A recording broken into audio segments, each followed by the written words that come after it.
जय भीम, जय मंडल, जय श्रमदान, जय जोहार। मैं अमरुद्ध सिंह विद्रोही, प्रमुख मंडल आर्मी संयोजक मंडल यात्रा। साथियों, आज हम एक बेहद दुखद घटना पर बात करने के लिए, चर्चा करने के लिए उपस्थित हैं। देवरिया जो हत्याकांड है, और ये बहुत ही दुखद घटना है। दोनों ही पक्ष इसके पीड़ित हैं और दोनों ही तरफ से अपराध किया गया है। निश्चित तौर पर हम किसी भी रूप में हत्या को जायज़ नहीं ठहरा सकते।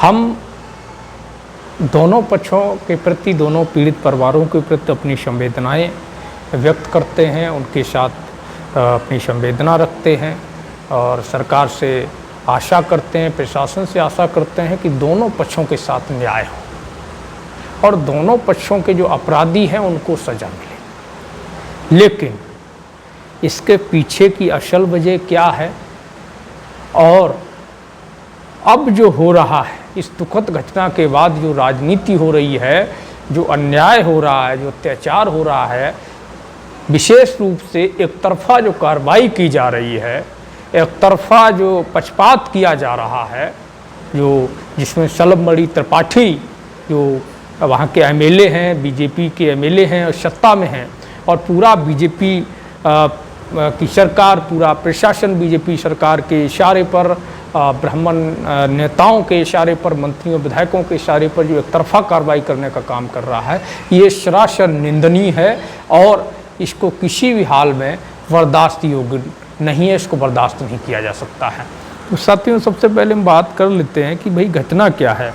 दरअसल पूरा जो मामला है, जो जानकारी आई हुई है कि देवरिया के अंदर एक जो प्रेम यादव थे, पूर्व जिला पंचायत सदस्य बताए जाते हैं, और सत्य प्रकाश दुबे से जुड़ा हुआ मामला है। ये दोनों परिवारों के बीच में ज़मीन को लेकर के विवाद था। बताया जाता है कि प्रेम यादव को सुबह उस जानकारी मिली, हमने लोगों से बातचीत की, उसके अनुसार प्रेम यादव को बुलाया गया समझौते के लिए। प्रेम यादव वहाँ जाते हैं। होता यह है कि जो सत्य प्रकाश दुबे हैं, उनके भाई साधु जो दुबे थे, उनकी ज़मीन 8-10 बीघा ज़मीन थी जो उन्होंने प्रेम यादव को बेच दी थी, और उस ज़मीन पर केस भी चल रहा था। प्रेम यादव उस पर खेती कर रहे थे और उसी फसल को काटने को लेकर के कुछ बात हुई थी, जिसमें समझौते को लेकर बुलाया गया। वो गए वहाँ पर और उसके बाद वहाँ उनकी हत्या कर दी गई, गोली मारी गई। हत्या करने के बाद उनका गला काटा गया और ये यहाँ तक बताया जा रहा है उनके चेहरे को बिगाड़ा गया। इसके बाद में प्रेम यादव पक्ष के लोग प्रशासन के पास गए। प्रशासन ने कोई शक्ति नहीं दिखाई, तो इससे क्रोधित भीड़ ने, आक्रोशित गुस्साई भीड़ ने दर्जनों की संख्या में 25-30 लोगों ने सत्य प्रकाश दुबे के घर पे हमला बोल दिया और 5 लोगों की सत्य प्रकाश दुबे के घर पे हत्या कर दी। निश्चित तौर पर भीड़ तंत्र का न्याय नहीं होता है। भीड़ जो होती है वो हमेशा विनाश करने का काम करती है। उसमें कोई संयम नहीं होता है, कोई अनुशासन नहीं होती है, उसकी कोई मर्यादा नहीं होती है, कोई कानून कायदे नहीं होते हैं, कोई नियम नहीं होती है, कोई मानवता नहीं होती है। भीड़ के द्वारा जो लगातार लिंचिंग्स हुई हैं, मुसलमानों की लिंचिंग्स हुई हैं, तमाम भीड़ तंत्र ने हत्याएं की हैं, ये हम सब ने देखा है। ये निंदनीय है।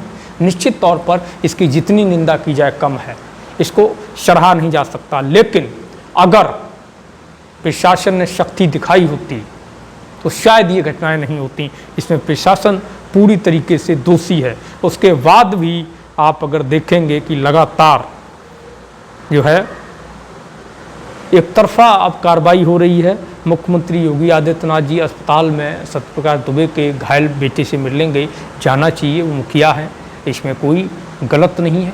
वहीं पर सीएम की हैसियत से माननीय योगी आदित्यनाथ जी को प्रेमचंद्र यादव के बच्चों से भी मिलने के लिए जाना चाहिए, क्योंकि उन्होंने भी अपना बाप खोया है। यहाँ पर सर्वप्रथम शुरुआत जो हुई वो ब्राह्मण पक्ष की तरफ से, सत्य प्रकाश दुबे के पक्ष की तरफ से हुई। सत्य प्रकाश दुबे की पक्ष की तरफ से सबसे पहले प्रेमचंद यादव की हत्या की गई। उसके बाद क्रिया की प्रतिक्रिया में गुस्साई भीड़ ने जो नरसंहार किया वो अकल्पनीय है और बहुत भयावह है। 5 लोगों की उसमें हत्या कर दी गई। निश्चित तौर पर ये कतई जो है ऐसा कदम नहीं है जिसकी सराहना की जाए, ये निंदनीय है। लेकिन भीड़ होती है और इसमें पूरी गलती सरकार की, प्रशासन की और उन लोगों की है जो लोग इस पूरे मामले को गंभीरता से नहीं लिए और उसके बाद ये पूरा घटनाक्रम हुआ। अब जो है इस घटना के बाद में यादवों पर एक तरफा कार्रवाई की जा रही है। यादवों को ब्लेन बनाया जा रहा है, माफिया बनाया जा रहा है, भूमाफिया बताया जा रहा है, गुंडा बताया जा रहा है, आतंकवादी साबित किया जा रहा है, ताकि आप इनकी चाल को समझिए जो उनकी राजनीति है। यादवों पर एक तरफा कार्रवाई इसलिए की जा रही है क्योंकि एक पक्ष को बीजेपी खुश कर सके ताकि उसका वोट मिल सके। और ये जो पक्ष था, ये वहाँ के यादवों का वोट बीजेपी को नहीं मिलता है। वो जो वोट है वहाँ के यादवों का, वो सपा का वोटर है। इसलिए एक तरफा कार्रवाई हो रही है, राजनीतिक रंजिश के चलते एक तरफा कार्रवाई हो रही है। और मुझे तो शक है कहीं ऐसा तो नहीं कि प्रेमचंद यादव की हत्या भी सुनियोजित राजनीतिक षड्यंत्र के तहत की गई हो, ताकि इस पूरे मामले को भुनाया जा सके और यादवों को इसमें गुंडा माफिया दर्ज करके उनको जो है आतंकवादी टेररिस्ट टाइप का, नक्सली टाइप का प्रचारित करके जो नॉन यादव पिछड़े हैं उनसे उनको अलग कर दिया जाए और बीजेपी इसका फ़ायदा उठा सके आने वाले 24 के चुनाव में। निश्चित तौर पर इसकी मुझे पूरी शंका है कि ये एक साजिश हो सकती है। आप सोचिएगा कि अब जो चल रहा है, कुछ साथियों से बातचीत हुई जिसमें पता चलता है कि प्रेमचंद यादव जो थे वो स्थानीय साथी थे। उनके द्वारा बताया जाता है कि मृतक जो थे प्रेमचंद यादव वो लोगों के बीच में काफ़ी लोकप्रिय थे और लोगों की मदद भी करते थे, जनप्रतिनिधि थे और जो है लगातार लोगों की मदद भी किया करते थे। और सत्यप्रकाश दुबे का जो भाई साधु था, साधु दुबे, वो भी प्रेमचंद्र यादव जो थे उनके घर पे कई साल से रह रहा था। उसने जिसने अपनी ज़मीन इनको जो है बेच दी थी क्योंकि सत्यप्रकाश दुबे का परिवार अपने भाई को परेशान करता था। अब जा कर के ये उस भाई को मानसिक विक्षिप्त बता रहे हैं, कह रहे हैं कि उससे ज़बरदस्ती जो वो मानसिक विक्षिप्त था और उससे ज़बरदस्ती बेईमानी करके ज़मीन जो है अपने नाम करवा ली। आपको याद होगा जब अतीक अहमद की हत्या की गई तो उसमें भी एक ब्राह्मण हत्यारा था जिसको बचाने के लिए ये प्रचारित किया गया कि वो मानसिक रोगी है, मानसिक रूप से विक्षिप्त है। एक मानसिक विक्षिप्त व्यक्ति किसी को जाकर के मीडिया के सामने, प्रशासन के सामने गोली मार देता है आधुनिक हथियारों से और उसको कहता है मानसिक विक्षिप्त बताया जाता है। एक मानसिक विक्षिप्त इतना शार्प कैसे हो सकता है, समझने वाली बात है। तो ये पूरा जो वाकया है, आप सोचिएगा कि पूरा साजिश विशेष रूप से तेज हो गई जब से बिहार में जाति जनगणना के आंकड़े आए। यादवों में 14% आबादी बिहार में बताई गई है। उसके बाद से यादवों को खलनायक बनाने का पूरा काम शुरू हो गया है। और ये तो एक घटना है, इसके बाद और भी घटनाएं होने की संभावना है। इसलिए यादवों सतर्क हो जाओ, ये बहुत बड़ा षड्यंत्र आपके खिलाफ है। आप सोचिएगा अब एक तरफा कार्रवाई करने का काम चल रहा है और जो प्रेम यादव हैं और जो यादव पक्ष के लोग हैं उनके मकानों पर बुलडोजर चलाने की बात हो रही है, उनकी ज़मीनों को हड़पने की बात हो रही, छीन लेने की बात हो रही है, उन पर लोगों पर मुकदमे दर्ज करने की तरफा बात हो रही है। भाई हत्या दोनों तरफ के लोगों की हुई है और जो बहुत ज़्यादा पीड़ादायक है, निंदनीय है। दोनों तरफ से अपराध हुए हैं। इसकी शुरुआत ब्राह्मण परिवार की तरफ से हुई, प्रतिक्रिया में यादव परिवार ने हमला किया और ये बहुत ज़्यादा भयानक हमला हुआ। प्रतिक्रिया भीड़ के रूप में जब होती है तो उससे हम ये कल्पना नहीं करते हैं, उससे हम ये उम्मीद नहीं करते हैं कि वो जाकर के वहाँ बातचीत करेगी, वो जाकर के वहाँ प्रेम के साथ में सारी चीज़ें करेगी, प्रेम व्यवहार से वार्तालाप करेगी, मामले को सुलझाएगी। जब भीड़ उग्र होती है और वो भी तब जब एक हत्या हो चुकी हो, गोली मारने के बाद गला काट दिया गया हो, चेहरे को बिगाड़ दिया गया हो और प्रशासन भी सुनवाई करने को तैयार ना हो, उस समय जब भीड़ उग्र होती है तो उस भीड़ की उग्रता का अंदाजा लगाना मुश्किल होता है। वो भीड़ क्या करेगी, कितना नुकसान करेगी, कितनी जानें लेगी, कितने घरों को जला देगी, ये कोई कल्पना नहीं कर सकता। ये बेहद निंदनीय है और ये बहुत भयावह होता है। जो भी कभी ऐसी घटना को देखा होगा उसे पूछिए आप कि जब एक भीड़ इस तरह का पूरी तरीके से सत्यानाश कर रही हो और उस समय एक व्यक्ति जो वहां पर मौजूद हो वो सबको देख रहा हो, आप सोचिए वो अंदर से कितना डर जाता है ये सब देख करके, कितना ये भयावह होता है। निश्चित तौर पर एक भीड़ के द्वारा जो प्रतिक्रिया हुई वो इसलिए हुई कि प्रशासन नाकाम रहा इन सबको रोकने में। प्रशासन भी इसमें कहीं ना कहीं जिम्मेदार है। प्रशासन को तत्काल कड़ी कार्रवाई करनी चाहिए थी। साथ ही सरकार सत्ता की शय पर सत्यप्रकाश दुबे की तरफ से ये घटना को अंजाम दिया गया। आप सोचिएगा ये एक घटना नहीं है।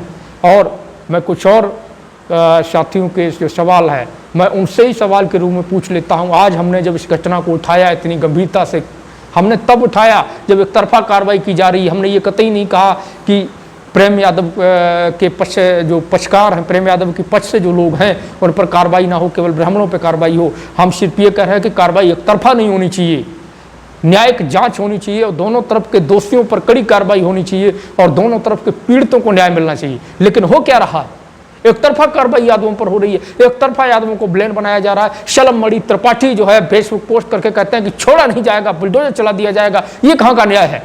किसी के भी घर पे आप बुलडोजर भेज दोगे? आप जज बन गए हैं क्या? सत्ता हमेशा नहीं रहती है, याद रखिएगा शलमणि त्रिपाठी जी। और ये यादव समाज भी चुप नहीं बैठेगा। हमने बहुत चुप्पी शादी हुई है, कितनी हत्याएं नहीं हुई, कितने हमारे भाई नहीं मारे गए, हजारों दलित पिछड़े भाइयों की हत्या की गई है जब से बीजेपी सरकार प्रदेश में आई हुई है। हम कब तक चुप रहें? आप सोचिएगा। झांसी में पुष्पेंद्र यादव की हत्या हुई, आज तक न्याय नहीं मिला, फर्जी इनकाउंटर किया गया, उसकी बीवी आत्महत्या कर ली, न्याय नहीं मिला। बलिया में हेमेंद्र यादव की हत्या हुई, गाजीपुर में सतीश यादव की हत्या हुई, वाराणसी में सौरभ यादव की हत्या हुई, रायबरेली में संजय यादव की हत्या की गई। दिन दहाड़े हत्याएं यादवों की होती नहीं। और उस समय जब यादव चुप बैठे रहे, शांत बैठे रहे, तब तक यादव ठीक थे। और जैसे ही पलटवार कर दिया तो यादव आतंकवादी हो गए। जैसे ही हमने न्याय की मांग करना शुरू किया हम जातिवादी हो गए। मैं अपने पिछड़े समाज के, दलित समाज के भाइयों से, बहुजन समाज के भाइयों से पूछना चाहता हूँ, मेरे भाइयों मुझे एक सवाल का जवाब दे दो।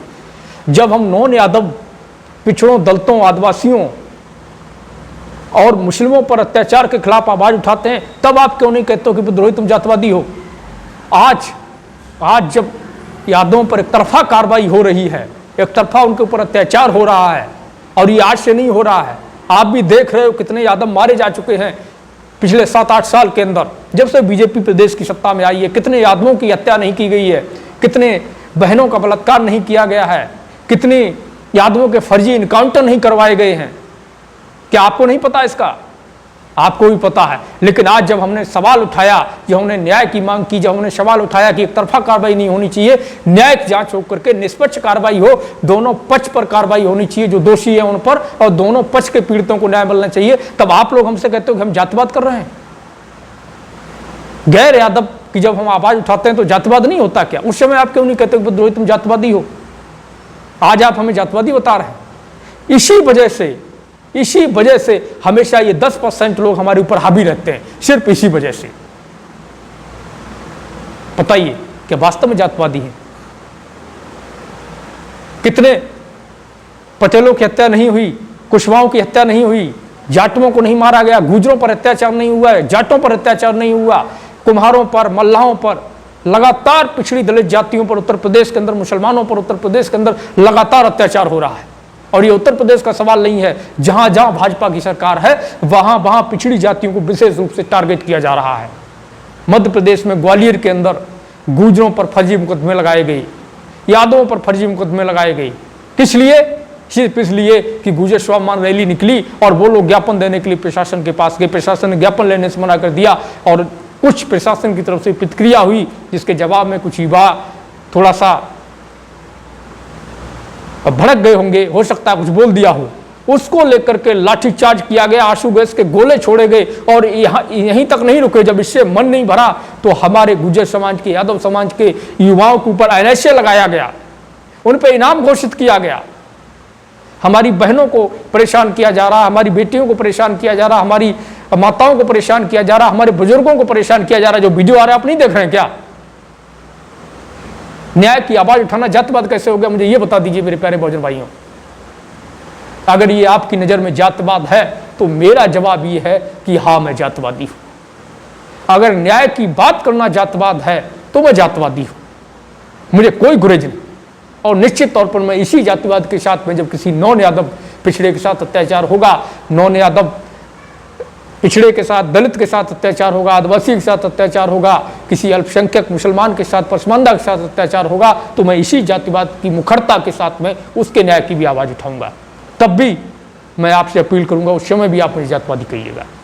हमने हमेशा आवाज़ उठाई है, हम ग्राउंड जीरो पर लड़ने का काम करते हैं और लड़ते रहेंगे।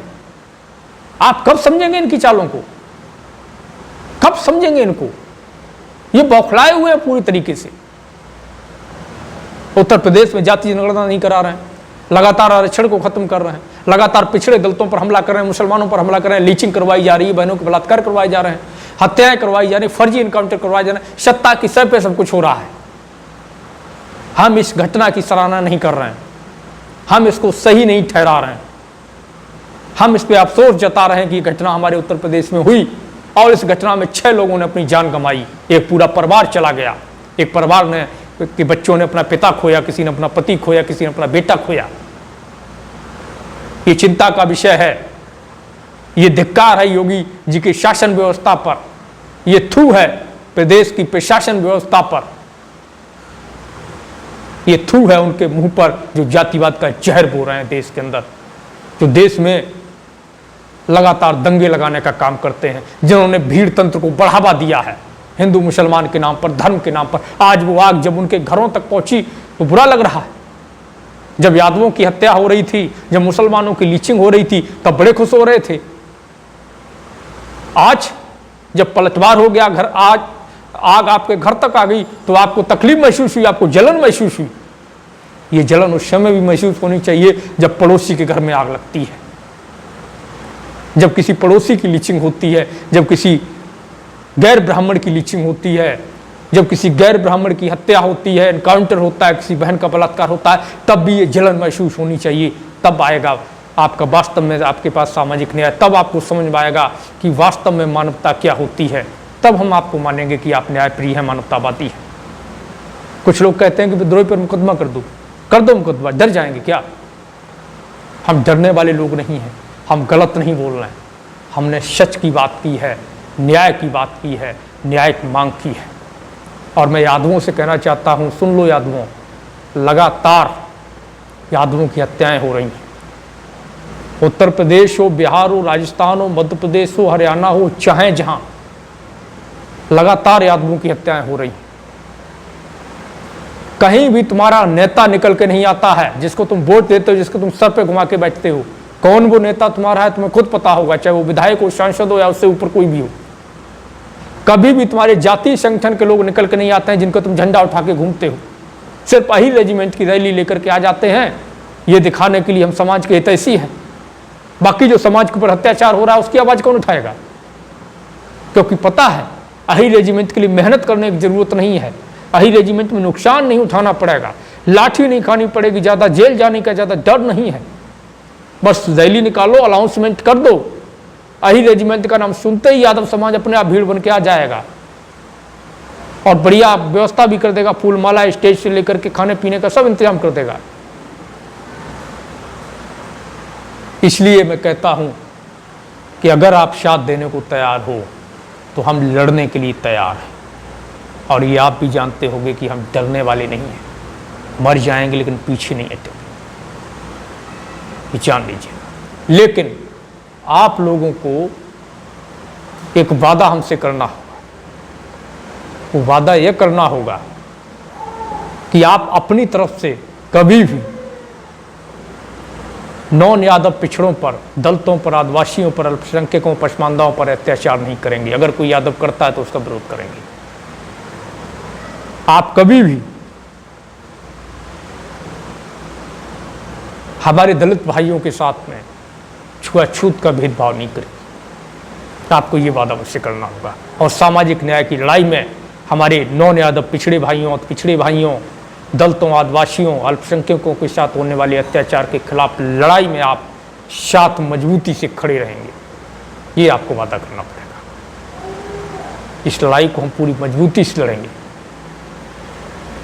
आज भी समय है कि मंडल आर्मी के बैनर तले संगठित मजबूती से संपूर्ण बैकवर्ड की, पिछड़ा समाज की लड़ाई को लड़ा जाए।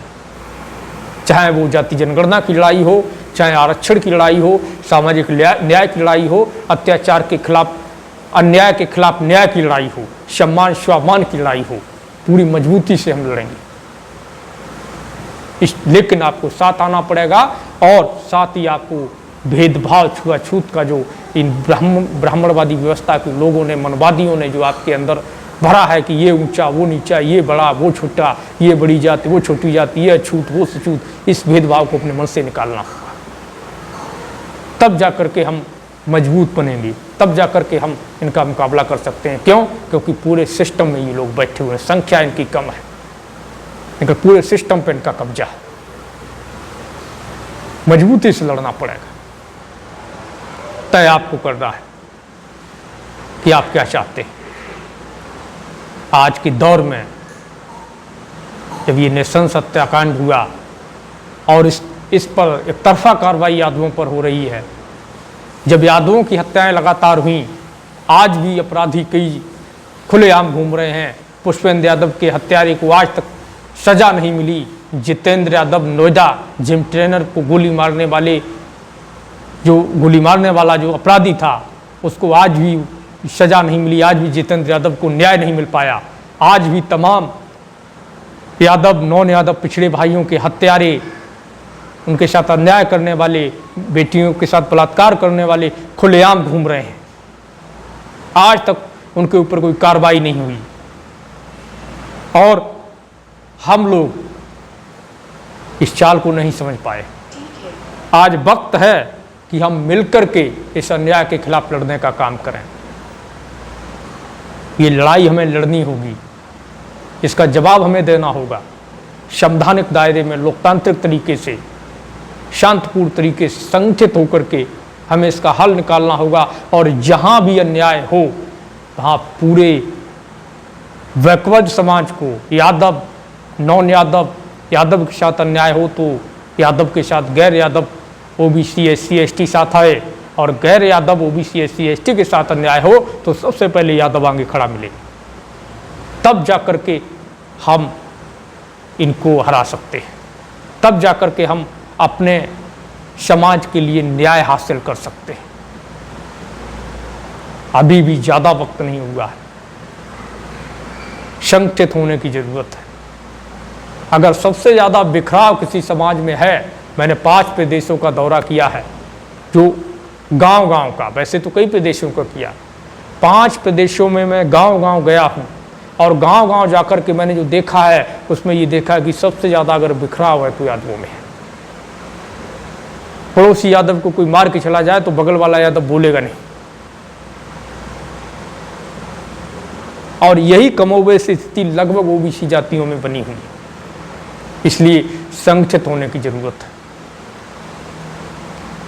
बड़ा बनकर नहीं, बराबर का बनकर के, किसी को अपने से छोटी जाति समझ के नहीं, बराबर का अपना भाई समझ करके उसका हाथ पकड़ना होगा, उसके साथ कंधे से कंधा मिलाकर के खड़ा होना होगा। अगर हमारे किसी नॉन यादव पिछड़े दलित भाई के साथ, आदिवासी भाई के साथ अन्याय होता है तो यादवों को खड़ा होना होगा, और यादवों के साथ अन्याय होता है तो नॉन यादव पिछड़े दलित आदिवासी भाइयों को खड़ा होना होगा। तब जाकर के ये अन्याय रुकेगा। तो हमारी यही मांग है। लास्ट में मैं फिर कहता हूँ, अपनी बात को दोहराता हूँ, सरकार से हमारी मांग है, मुख्यमंत्री योगी आदित्यनाथ से हमारी मांग है, प्रशासन से हमारी मांग है कि दोनों पक्षों की न्याय की जांच हो। दोनों तरफ से अपराध हुआ है और दोनों परिवार पीड़ित हैं। इसमें जातिवाद न किया जाए, राजनीति न की जाए, शलम मणि त्रिपाठी जैसों पर काबू किया जाए, इन पर अंकुश लगाया जाए, जो ये जातीय जहर बोने का काम कर रहे हैं, जो माहौल को बिगाड़ने का काम कर रहे हैं। हम इतने भी कमज़ोर नहीं हैं कि अगर जो है शलमणि त्रिपाठी जैसे लोग एक तरफा जो समाज के ऊपर अत्याचार करवाएं खड़े होकर के, और हम जो है नपुंसकों की तरह बैठे देखते रहें, कायरों की तरह बैठे देखते रहें, हम इतने कमज़ोर नहीं हैं। अगर ऐसा होता है तो निश्चित तौर पर इसका जवाब दिया जाएगा। हम सड़कों पर आएंगे और भारी संख्या में यादव समाज सड़कों पर उतरेगा इसके खिलाफ। तो शलमणि त्रिपाठी होश में आ जाओ। योगी आदित्यनाथ जी से, हमारा माननीय मुख्यमंत्री जी से विनम्र निवेदन है कि कृपया जातिवाद को, इस राजनीति को, इस घटना से दूर रखा जाए। दोनों परिवार पीड़ित हैं, दोनों तरफ से अपराध हुआ है, दोनों ने अपनों को खोया है, दोनों का दर्द है। एक पूरा परिवार नष्ट हुआ है, एक ने अपना एक मुखिया परिवार का खोया है, और वो एक व्यक्ति नहीं, पूर्व जिला पंचायत सदस्य था, एक जनप्रतिनिधि पूर्व का था, और उसकी हत्या इतना आसान तो नहीं है कि यूं ही कोई आदमी कर दे। उसके पीछे की साजिश की भी जांच होनी चाहिए, और इस साजिश में जो शामिल हैं उन पर भी कड़ी कार्रवाई हो, सख्त से सख्त उनको सजा दी जाए, एक तरफा कार्रवाई ना की जाए, दोनों के साथ न्याय किया जाए, दोनों पक्षों के अपराधियों को सजा दी जाए, जो दोषी है निर्दोषों को न फंसाया जाए। ये हमारी आपसे मांग है, और यादव समाज से हमारी अपील है कि सतर्क रहें, सजग रहें, संगठित रहें और तैयार रहें। अगर एक तरफा कार्रवाई होती है, अगर अन्याय अत्याचार होता है, राजनीति होती है, जातिवाद होता है, तो फिर हम सड़कों पर उतरेंगे। तैयार रहें इसके लिए। धन्यवाद। जय भीम, जय मंडल, जय श्रमदान, इंकलाब जिंदाबाद, उल गुलाम जिंदाबाद। साथियों नमस्कार, जय मंडल, जय श्रमदान, जय जोहार। मैं अनुज सिंह विद्रोही। साथियों आप देख रहे हो मंडल यात्रा 25 अगस्त 2022 से चल रही है और 17 फरवरी 2024 तक चलेगी। जातिवाद जनगणना को लेकर, मंडल कमीशन की सिफारिशों को लागू करवाने को लेकर, जनसंख्या के अनुपात में आरक्षण की मांग को लेकर के, और 17 फरवरी 2024 से स्थायी आंदोलन की शुरुआत होगी। दोस्तों इस यात्रा के जरिए आंदोलन का निर्माण करने के लिए हमें आपके साथ की ज़रूरत है और सहयोग की ज़रूरत है। आप सभी से अपील है कि आप सभी इस यात्रा को चलाने के लिए आर्थिक सहयोग करें, यात्रा के जो वीडियोज़ हैं उनको अधिक से अधिक शेयर करें, और हमारे इस यूट्यूब चैनल को सब्सक्राइब कर लें, बेल आइकन को प्रेस करें, ताकि आपको नोटिफिकेशन मिलता रहे, और अधिक से अधिक लोगों तक इस सूचना को पहुंचाएं। अपना कोई मीडिया नहीं है, अपना कोई तंत्र नहीं है, हम लोगों को अपनी लड़ाई, अपनी सूचनाएं खुद ही प्रसारित करनी, खुद ही लड़ाई को खड़ा करना है। शुक्रिया। जय मंडल, जय श्रमदान।